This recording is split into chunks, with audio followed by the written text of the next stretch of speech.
আশি বা ৯০ দশকের প্যারিসের শৈল্পিক গল্প,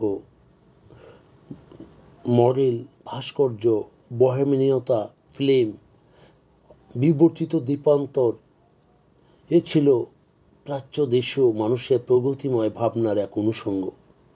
শিল্পবোধ আর শিল্প চর্চার পাদপীঠ ছিল সেই প্যারিস নগরী। এ নিয়ে অসংখ্য প্রকাশনা, প্রচারণা, পোস্টার রয়েছে। তবে সমসাময়িক সেই শৈল্পিক মিউজিয়াম নিয়ে সরব হয়েছে গোটা বিশ্ব মিডিয়া। সেদিন ছিল প্রত্যন্ত সকাল। এই শব্দহীন প্যারিস পুরীতে ঘটে যায় এমন এক কাণ্ড যা দেখে চলচ্চিত্র বোদ্ধারাও অবাক। তবে এটি নিছক ফিল্মি কোনো ঘটনা ছিল না কোনো চলচ্চিত্রের চোরাচালান। তবে বিশ্বের সবচেয়ে বিখ্যাত মিউজিয়ামটিতে মানহানিকর বোলবন্দুক নয়, বরং নির্মাণ শিল্পে চৌকস একজন শ্রমজীবী সাজে ভেতরে ঢুকে রত্নরাজি ছাড়িয়ে যাওয়া।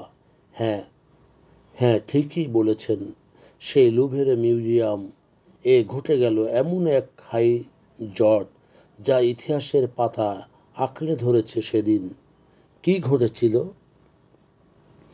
ঘটনা ছিল 2025 সালের 19 অক্টোবর সকালে। মাত্র কয়েক মিনিটের মধ্যেই, অর্থাৎ হাতে গোনা 7 থেকে 8 মিনিট, একটি গ্রুপ বেছে নিয়েছিল তস্কর বৃত্তির সুনির্দিষ্ট পরিকল্পনায়।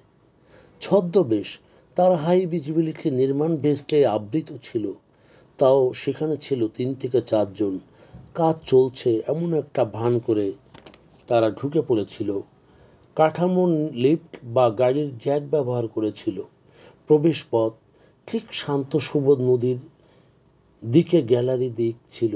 ফেসিং ভবনের সেই সেকেন্ড ফ্লোর এবং প্রথম ফ্লোর ব্যালকনি থেকে তারা একটি লিফট বা বাউন্ডারি প্ল্যাটফর্মে উঠল এবং একটি উইন্ডো ভেঙে ডিস্ক কাটার ইউজ করে তারা ভিতরে ঢুকে পড়ে এবং চুরি ও পলাতকে তারা কাছের প্রদর্শনী কেস ভেঙে রাজার রত্ন, ঐতিহ্যবাহী গহনা ও কেয়ারন জুয়েলস অংশ নিয়ে তারা পালালো কিছু।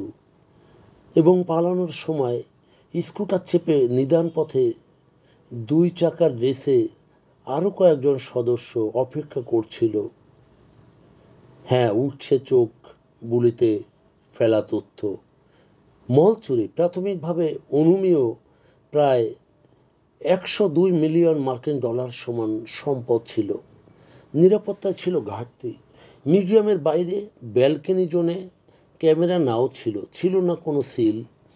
সরকারি পরিদর্শনে বলা হয়েছে দীর্ঘকাল ধরে এ বিষয়ে ঝুঁকি কম। এই অনুমানই ছিল প্রকৃতভাবে ভুল। গ্রেপ্তারের কথা বলছেন, এখন পর্যন্ত কয়েকজন সন্দেহভাজন গ্রেপ্তার হয়েছে। তবে সেই শৈল্পিক অলঙ্কারগুলি এখনও সব উদ্ধার হয়ে ওঠেনি। হ্যাঁ, প্যারিসবাসী, আপনাদের বলছি, হে পাবলিকিয়ান, ভাবুন তো, আপনি যদি রোজেরিও ভেস্ট পরে লুভয়ের বাইরে ঘোরাফেরা করতেন বা হাইভিস ভেস্ট কাজ চলছে বলে অপেক্ষায় থাকতেন, তারপর গাড়িতে চাপিয়ে একটি লম্বা লিস্ট নিয়ে ভেতরে প্রবেশ করতেন, ঠিক যেন নট ফর দ্য মিউজিয়াম নন, বরং মেড ফর দ্য হাইজট।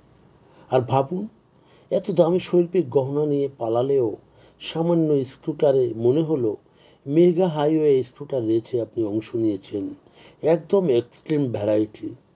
তবে হ্যাঁ, গুপ্তহাজের বিশ্লেষণ বলছে এটি কি আরও সহজে সম্ভব ছিল না? এক কথায়, চোরের পালা নজরে নাহি বলা।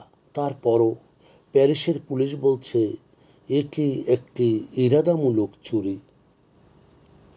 বন্ধুগণ, যদি আমাদের এই তথ্য গল্প আপনার ভালো লাগে তাহলে লাইক এবং শেয়ার দিন, এবং আজ আমাদের সঙ্গে থাকার জন্যে ধন্যবাদ। আমাদের ফলো দিন এবং সাবস্ক্রাইব করুন।